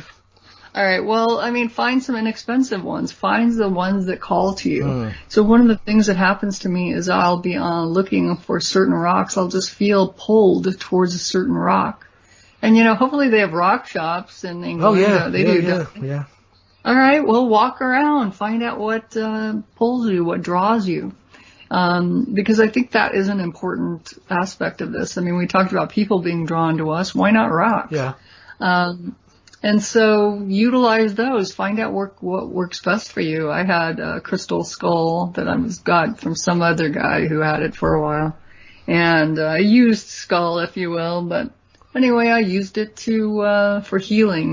One of the things I would use is I have a copper pyramid that I built. And the instructions for building your own copper pyramid are in my book. Yep, I've seen and that.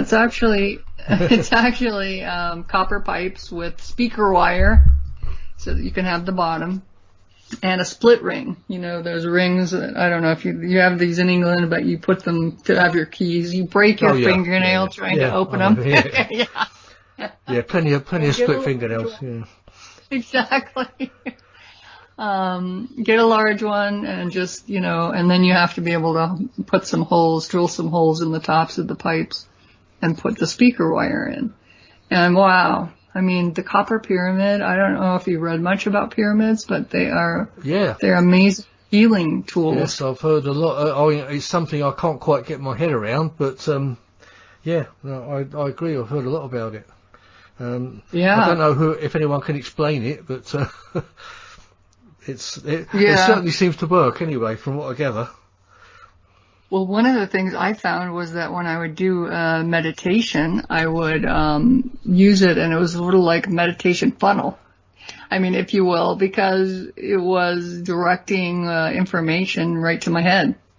So I highly recommend that. I also would put selenite around the inside of my pyramid to, clear out whatever negativity was in there. I bought a lot of stones, and I just felt like whatever drew me, I would use different stones for different things, for grounding. And everyone who owns a rock shop usually are into rocks, so ask them, what is this used for? Can I use this in my healing practice? I mean, once you get involved in this whole rock thing, you're going to be sucked in pretty quickly. But you can have all kinds of I think they call grids, or you have a rock grid under your bed, and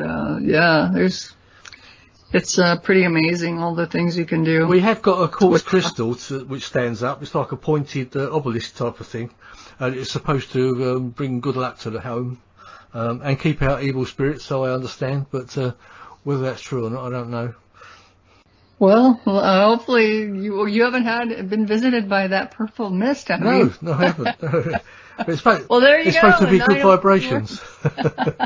Exactly. Well, one of the things I also use are the Tibetan singing bowls, and I got those on Amazon.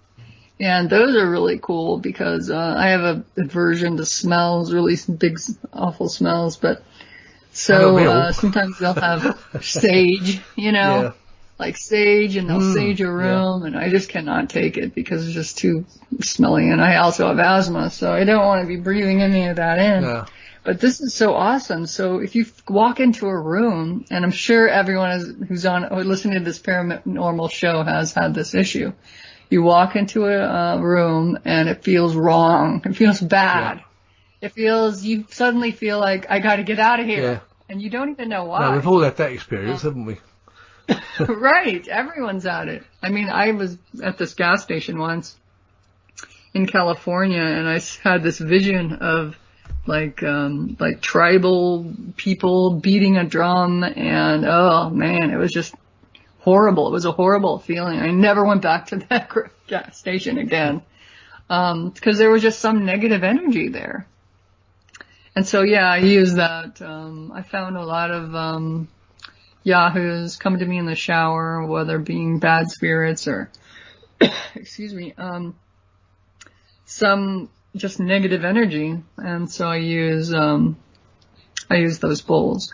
But one of the things I found that really, really works is Yahweh. Now, I'm not a religious person. I hope I don't offend anyone. I'm not either. By using this word.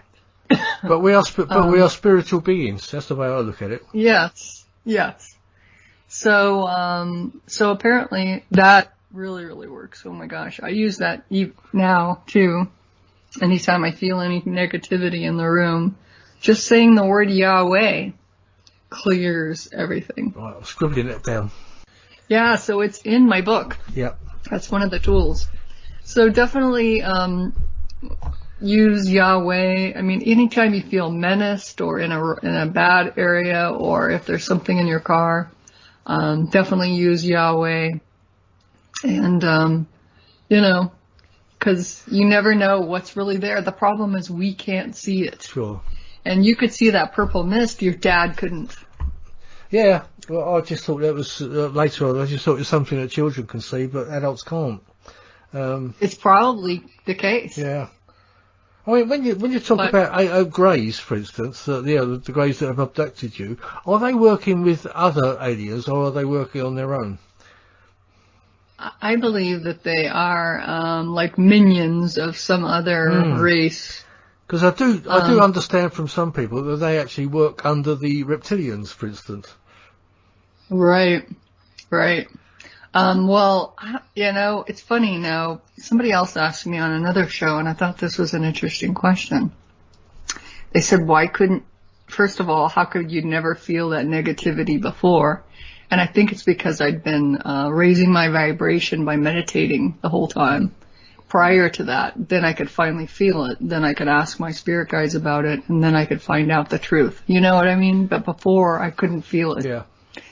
And so I think that's really, really important.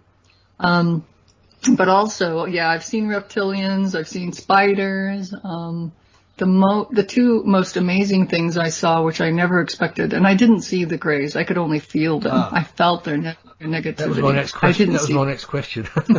Yeah. Take that one off. Yeah, I didn't see them, and it was funny too when they told me, oh yeah, they stole all your eggs, you don't have children, and this is the reason, is because of that. I suddenly, stopped for a moment in time and thought, oh my gosh, that makes sense, because I didn't have the ticking clock. I didn't have, here I am in my 30s.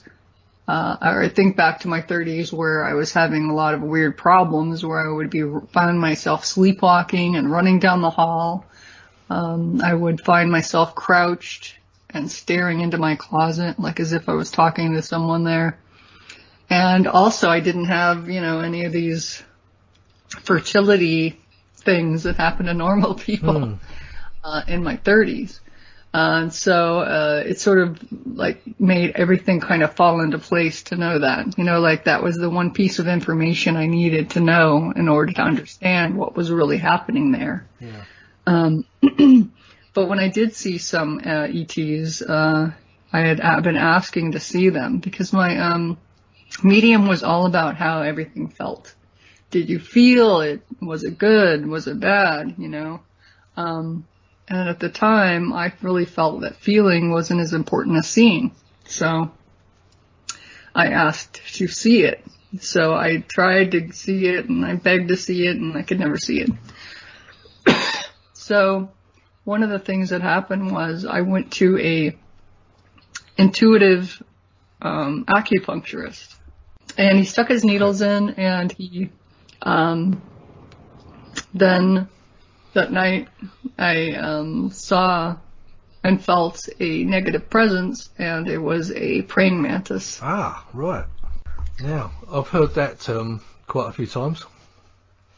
Have you? What have you heard about it? Well, I mean, that people come across this praying mantis type alien or being, that they're quite a terrifying being. That's really all I've heard about it. They are terrifying. Actually, the one I saw two of them, and the first one was seemingly male, but basically strode into my room and then smacked me with either a spoon or a tuning fork on my lady private parts, which hurt. And then I fell asleep, and then he pointed at me, and then I fell asleep.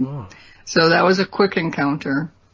I had another encounter where I finally realized that I had some sort of implants. Was that I was gotten cut. We have these tall garbage bins and tall recycle bins here in Arizona, and one had fallen on me and had cut the top of my leg near the knee.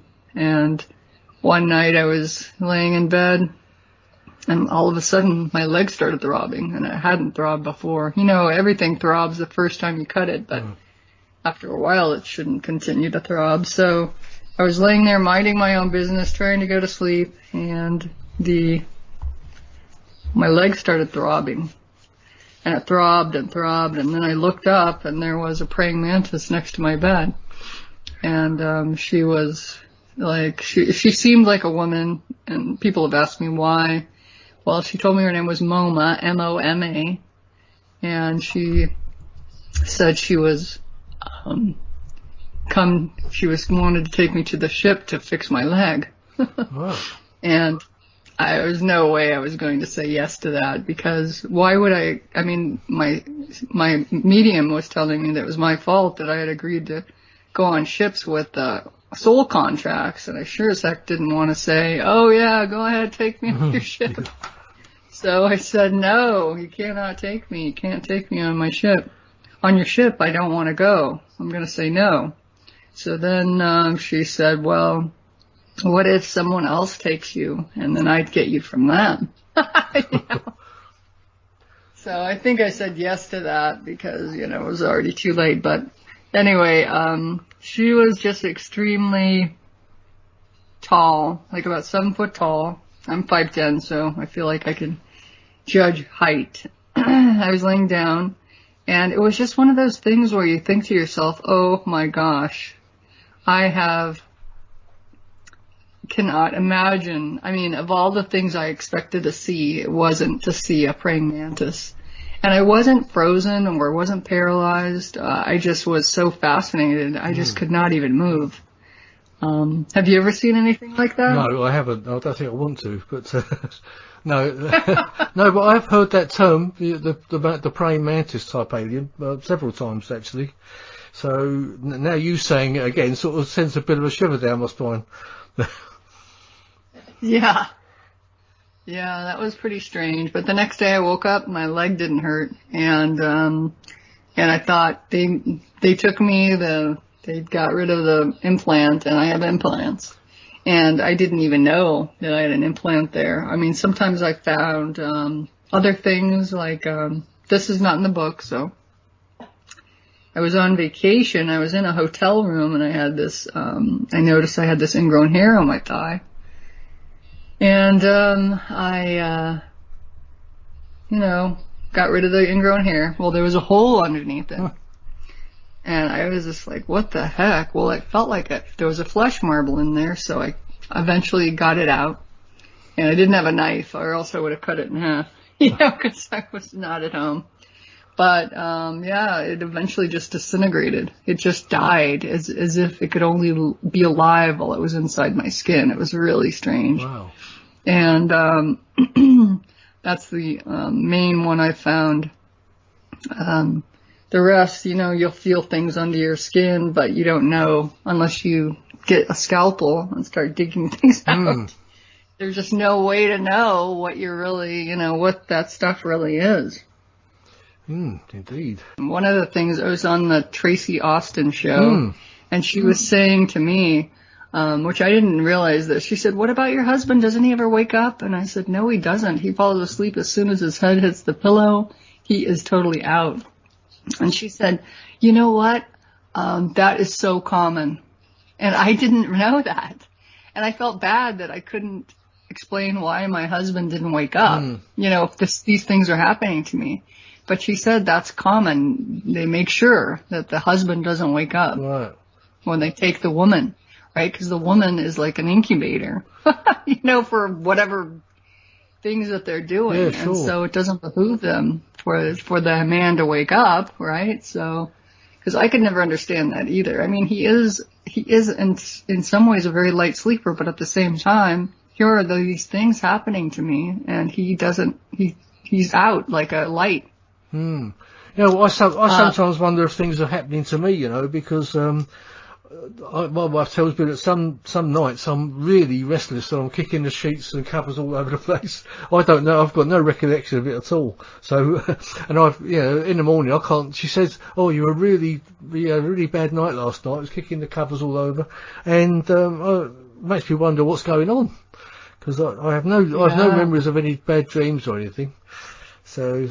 Yeah. See now, but what dreams do you have? Well, I can hardly ever remember any dreams.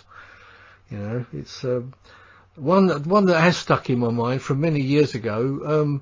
Funny thing was, I woke up from a dream in a start, and I can remember the last words were like a man laughing, and he said, "It's the vibrations." As if someone was actually telling me it's all about vibrations the world's all made up of vibrations, you know. And that kind of stuck with me, that did. It's only when I started thinking about that, I think, well, was that somebody telling me that everything's all about vibrations? You know, it's, it probably means nothing to you, but to me. No, actually it does. It does mean something to me. And I think that, I think you can take some of these things at face value, but then also look at behind them and see if there's anything behind there. Because, a lot of my dreams I take at face value because some of them are just, they feel different than the other dreams, you know. It was somebody laughing at me like, ha ha ha ha, it's in the vibrations, that type of thing. Right. And that's when I suddenly woke up. And, it felt as if someone was telling me something somewhere else, if you see what I mean. And then I was suddenly straight back into my body again. It's right. It's one of those things I've not really sort of mentioned it much to anyone else, but I thought while we were talking about this type of thing, it seemed fitting. Absolutely. I mean, I agree, and I think that's part of the problem is that we don't know what's the truth. You know, when we get a dream that seems more true than others, there's only one way to find out, and that's from my perspective is use that tool, the green spiral staircase, to look behind it. Is there anything behind it? And maybe that's part of a puzzle piece that you need for your life. I'm going to do that actually. Well, also, there are a couple of apps that I talk about in the book, but one's called Meditation Oasis. And it's an app on Facebook, or not Facebook, sorry. It's an app on Apple, and I think it's on both stores. I don't know if it's just on the Apple store. But that one is guided. And that's one of the things that I found that I really needed, because I cannot meditate by just sitting there because my mind wanders, and you know what I mean? And you don't even realize your mind's wandering until it's too late. But I actually started listening to guided meditation, and they have all kinds of different ones and lengths, because sometimes you just want 10 minutes to clear your mind. Sure. You know, you don't want to go through a half an hour or an hour. So there's tons of short little meditations, and find the ones you like. There's some on YouTube. There is a lot of different meditations that you can choose from, and just try the ones you like. You know, don't listen to me. Find one that you like. Oh well, I think it's important to be listening to you. You've come out with a lot of gems actually. But I think certainly I'd advise to get your book, which is available on Amazon, isn't it? Yes. Now there was a little bit of a problem about Amazon in the UK. Did you sort that out? Well, what happened is, so that everyone knows, it's okay. It's available in the UK. It's available everywhere.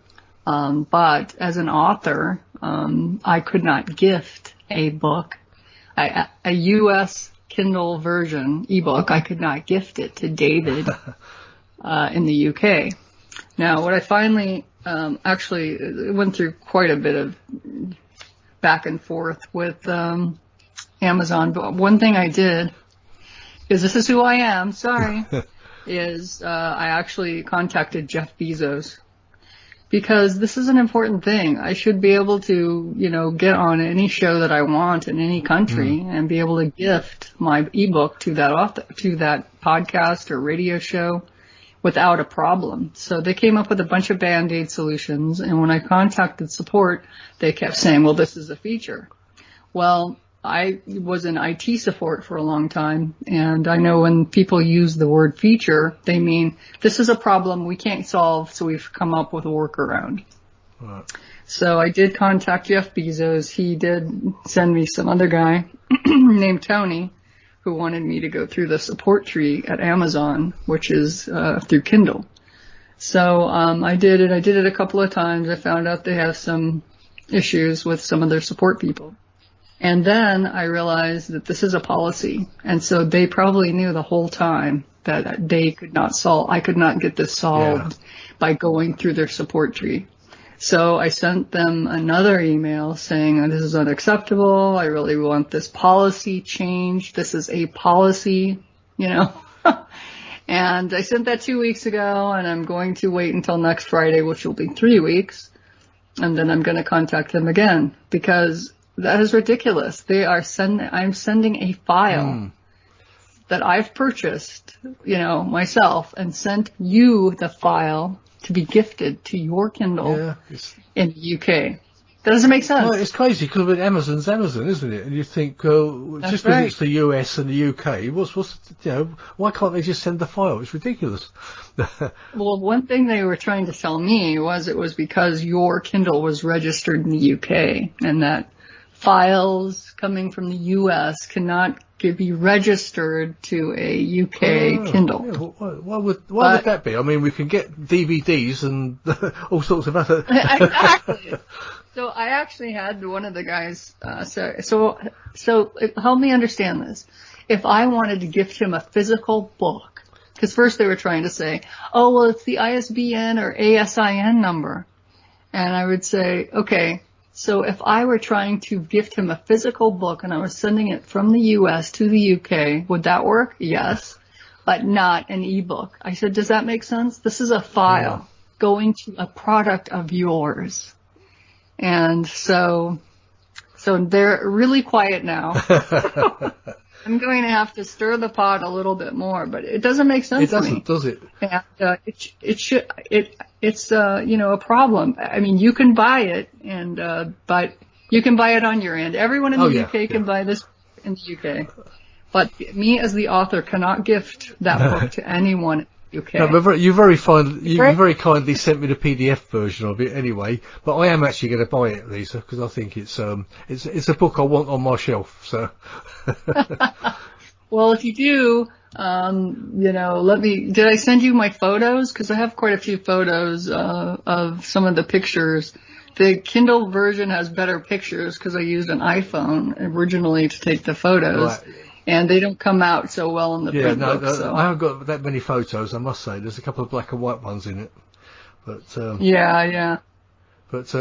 I can send you some photos. Oh, great. Well, I mean, you know what? I'll send you. The thing is, I will actually put that on the Paranormal Dimensions page anyway. I'll put as much information as I can about getting your book on the page. So.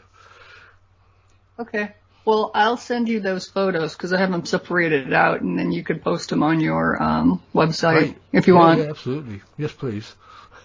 And they're color, but they just didn't come out well, I guess, in the print version. I don't know why. Yeah, but I'll definitely be buying it, and I would advise anyone else listening to this show to get it too, because it's very, very interesting, and it's very detailed about what happened to you in your life. I know that. Even though I haven't read the whole book yet, but what I have read, it's actually fascinating. Have you got a website of your own? Yes, I do. I have LisaO'HaraOnline.com. I have a Facebook group, Abducted and Furious, is one of my Facebook groups. I can send you that link. Oh, yes, please. Yep. And then Abducted and Furious, the page. So I'll send you all those links. Yes, absolutely. I'll put those out. And then you could also reach me at abductedandfurious@yahoo.com if you want to send me an email. And I'm on Amazon right now exclusively. I think all new authors, need to start somewhere. Yeah, absolutely. And there's a learning curve. Yeah. You may well be getting some emails from people that are having problems of their own, and they might want some advice from you. Yeah, that would be fine. I would really appreciate it because I think that there's just not a lot of people willing to give advice about what they think. But the problem is that and I think this is by design, is that all of our stories are completely different. I mean, you have a purple mist, and I've seen a green mist, but are they similar? I mean, yeah, and how would they come up in conversation? You know? That's right. I mean, what age did you see the green mist? Let's see, probably A young child type of. No. As a young child, I would have really, really scary dreams that seemed almost like CG. But and that was at age 9. But it was 2009, so I'm going to say that I was 48, 47 when I saw the green mist. And I also had a couple of really, really strange dreams. Actually, these were weird. They were like lucid dreams. But I remember that specifically because they were, my husband uses a software called Quicken to do our financial stuff. I remember that. It's been around for a long time, hasn't it? All right, yeah. So at that time, it was completely mind-boggling to me. I could not understand. It was so busy. It was sort of like seeing Word for the first time, where you're like, I have all these drop downs, and I have these things that I can right mouse click on, and then I can also have keystrokes, and it's just kind of too much for the brain. So he was doing all of our finances that way, and I had a dream that he had died and that I hadn't learned Quicken. And that scared me so much. So I tried, I started learning Quicken right away because that was such a weird, surreal dream. So, but then it sort of wears off. You know how your dreams kind of wear off a little. So then 6 months late, so I learned it, but it was still, it's a complicated system. Yeah, so then some time drives by, and so all of a sudden, so then I had a second dream, and I said, we warned you before about learning Quicken, and you didn't listen to us. And Bob has died, and oh my gosh, after that, I really did learn. So that was an important time. So I don't know if that was just preparing me for what was going to happen later. I don't know, but that's why it's hard to know. That's my experiences. Sometimes I have dreams. Now that didn't come true, but I have since learned that I'm glad I did learn Quicken because the ETs, one of the things I really like to do, and I really think this is one of the worst traits, is first of all, they feed off of our fear, but secondly, they like to use emotional blackmail because they know we will do what they say if they use it. So one of the things they would do, my husband recently had back surgery, and they said, when Bob has that surgery tomorrow, we're going to kill him. And I said, okay, I'm ready, because I don't want them to have emotional blackmail power over me. And I had already told Bob, and this is in the book, that I didn't, wanted him to say, if they say to you, if you don't do this, we're going to kill Lisa, make sure you say, okay, that's her journey. Because that's what I'm going to say. Because otherwise they have complete control over us, and they can get us to do anything. And this is why I think they have people's children's. They have them because they want to be able to say, if you don't do this, we're going to harm your child. And so that way they can, and then they can enjoy also the fear and terror and panic and anxiety produced by that.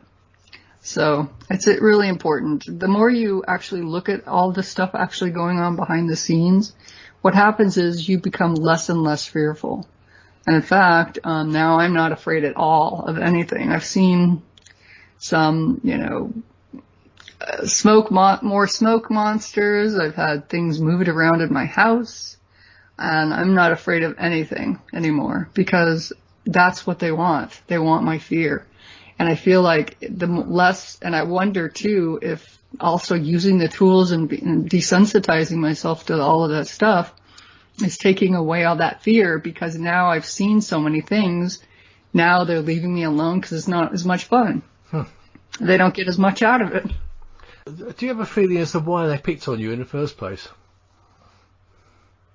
Do you think they actually, is it a thing, I know you said about this contract that, do you feel that this was your purpose on this planet to be abducted by these aliens? No, I don't. But I do think that that is a convenient excuse. Now, in my book, I have a tree of, or like a little box of narcissistic traits in people and actually narcissistic traits in ETs. Now, I think that is kind of like a thing where they're saying, no, you brought this on yourself. I didn't do this to you. You chose this. To me, it seems like it's a narcissistic rule of blaming the victim, truthfully. And so I don't believe that that is even true at all. I think there are a lot of things that we're told, like, for instance, go to the light is one of them. Now, I really think that that's been brought home in movies and everything, that that's what you need to do. And, I don't believe that. I think there are two lights, one a good one and one an ET one, or there's actually you need to say, I want to go home. Because if you say, I want to go home, that takes away their power of sending you to the light. And I think you get recycled, you get reincarnated and sent back here. I think it's a trap. So I think everything they do is like a narcissist. They have their agenda and they're trying to make you feel like you're responsible for your choices and you are the reason that you're here. It's not anything they're doing. They're not at fault. It's you. So I really don't believe any of that anymore. I think that they have their own agenda. We don't know what it is. And it helps them to keep us in the dark, to either wipe our memory or, blur our memory in some way. And then they can say, no, you don't understand. This is all because of your choice. You chose this. So I think it's just some sort of blame game where they make us feel responsible. I was reading an article recently about narcissists, and it said one of the things that there are two ways they hook you. One is by fear and anxiety, and the second one is guilt and responsibility. And that's so true. So if anyone's conversing with you and the first thing they do is try to guilt you and make you feel responsible, you know they're a narcissist. So avoid that. Yeah, definitely. I mean, when you're talking about that, my wife had a near-death experience way before I knew her. My wife's got asthma too, and she actually died twice on the way to hospital. This is before I knew her, but she told me about it a couple of times. And she was taken to, she saw the light and she went to the light and she was given the choice as to whether to come back or not. And she chose to come back because she had unfinished business. I think the unfinished business was to meet me, but that was quite a few years on sort of thing. But she feels she had that choice, and she's got no fear of death now. I mean, she knows that there's something there at the end of it. So now who gave her that choice, we don't know, because she couldn't actually see any beings or anything. All she could see was this bright light and this really enveloping sort of love feeling, you know. But she chose to come back. So did she? I mean, so what else did she remember of it? Did she feel? So she felt a lot of love. Yeah. And she felt. And did she hear it outside of her head or inside of her head? I mean, where did she hear her voice? Voice. She said that she was drawn to this light, and from what she's described, it was really all. Well, she said she definitely died because actually the actual ambulance drivers actually came in and told her, but that they'd actually put the paddles on her chest twice. This was wow. You know, and she did actually, they actually, her heart had stopped, and I mean, there is an argument that a lot of things go on in your brain and everything, isn't there? Yeah. But there are other arguments that you experience things that you couldn't have known about. That's true. Which are acting outside of your brain, you know. So, but she's convinced in herself that she was given that choice, and she decided to come back. So, wow, how cool! I've never met anyone with that, but that's awesome. Yeah, well, I hadn't until that, you know, and it's she's quite peaceful about it, you know, and it is quite comforting to me as well. Yeah. Well, I know of a person I think that I'll contact her and see if she can contact you. Her name is Tammy Urbanek, Urbanek, and I will send her an email. I think you'd be very interested in her. She's a medium, and she actually, I think, does deal with the paranormal. Actually, I felt so drawn to her. I was on a podcast on another show, and the host said, "Oh my gosh, you have to, I never do this, but you have to read this lady's book." And I told her about you, and I'm telling you about her. Tammy Urbanek. And so I said, okay. Yeah. And it was just fascinating. I mean, it was uncanny, some of the similarities we had. So I'll send her to you. Please do. Yeah, that sounds interesting. I will. I think she would be very good for your show and also for your experiences. Thank you very much. Yeah. She might be able to tell me what that purple mist was all about. She would, but definitely use the green spiral staircase. Get all the clues you can. No, I definitely will. And I'm sure a lot of people out there listening to this show is going to be quite interested and intrigued about that. Yeah, I hope so. Well, Lisa, it's been absolutely fascinating talking to you. Thank you so much for coming on and making it such a fantastic show. It's been fantastic talking to you, and it's been amazing, really. Thank you. Thank you so much. I really appreciate this opportunity. I'm trying to get the word out as much as possible because, there are people out there suffering, going through similar experiences as I am. They feel helpless. They feel hopeless. They feel scared. And there aren't a lot of books out there about what to do. I mean, or the things that work. I know these work. Yeah. So I really want to help as many people as possible. It is just really, really hard to meet people, anyone who will actually talk about these things to begin with, but then talk about it with the alien element. Yeah. So, I didn't want to talk about it either. I didn't want to be outed as a person who is an alien abductee either. But I wanted to be able to reach the people who felt like they were having these experiences, and I couldn't ask them to come out and talk about it if I wasn't willing to. Yeah. So that's one of the reasons why I did this. And so, it's hard. It's hard out here being one of those people. I mean, it's an important issue that we should mention. When you write a book like this, it's not all about making money, because I know for a fact these books don't make a lot of money. Because I know several authors, and they make a small living out of it, but it's not a vast living. And I know you don't make a fortune out of it. And it's more important for you to get that word out. I know that. That's true. That's absolutely true. And so, I have the IRS, but I don't have, I just really, really want all the people to have at their disposal something that they can use for their journey. Because I gave out the tools I need to start out and a roadmap of how I use them. How I use them might not be how you use them. You can use them any way you want and come up with your own story. Or just your own puzzle, that help you figure out what's going on in your life. But I really think that if people will put a little bit of work in, even if you're a little bit scared, then just look at your anxiety. Find out what's behind it. Find out what's behind your panic attacks. Find out what, find out what's behind your procrastination, which I recently found out that it was really anxiety. I didn't know that. So I have had problems with procrastination my whole life, and I never understood that the underlying portion was anxiety. So find out what's behind that. Eliminate these things from your life. Why not? Well, I'm glad it's worked for you anyway. And maybe it'll work for others. I hope so. And if it does, contact me and let me know so that we can maybe create another book saying all the success stories. Sure, yeah. If you do write another book as well, please come back on the show and tell us about that. I definitely will. But as I said, it's been fantastic having you on, Lisa, and thank you so much for sparing the time. Thank you. We've taken up a couple of hours of your time now. It's gone so quickly. It's amazing.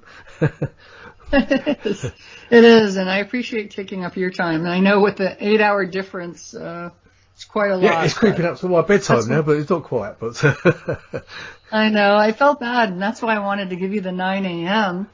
because, why should you spend your whole day? No, it's fine. I mean, to me, asking you to do a show at 9 a.m. in the morning is a bit out, so I thought early afternoon is a lot better for you, gives you a chance to wake up, have a few cups of coffee beforehand, and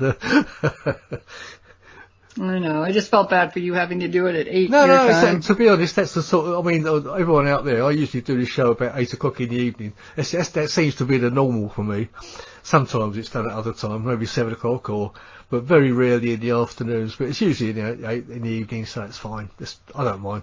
Okay, well, I appreciate it. I appreciated the normal time. I have scheduled 9 a.m.s in the past for people on the East Coast. I've got to be honest, I don't think I'd like to do it at 9 a.m. but it's going to be hard, but sometimes, if that's when they have their show is at, let's say, 12 p.m. Eastern, then, when daylight savings time hits, which isn't too far away from it now, it'll be 9 a.m. my time, so what can you do? That's when their show is. I've done a couple of really late ones when I'm sort of up at 1 o'clock and 2 o'clock in the morning, when you're sort of trying to keep your eyes open. Right, yeah. Anyway, I'll let you go now. Thank you ever so much for coming on again, and okay. Please stay in touch. I will. I definitely will. I'll send you the stuff I said I would send you, plus that lady. Yeah. I'll contact please her. do. I'll get in touch with Solaris as well, and Kathleen, and hopefully give you some more contacts. Okay, well, thank you so much. Brilliant. Thanks again, Lisa, and good night to you, and take care of yourself. Well, you too. Thank Bye-bye. you. Bye-bye. I hope everyone enjoyed that and found it very interesting. I certainly did. You've been listening to Paranormal Dimensions on the Paranormal UK Radio Network. I'm David Young, and I hope you'll join me again next week. Bye-bye. Paranormal Dimensions is as bright and powerful as our celestial star, the sun. And although it's expending thousands of pounds of energy every minute of the day, have no fear. There's plenty left.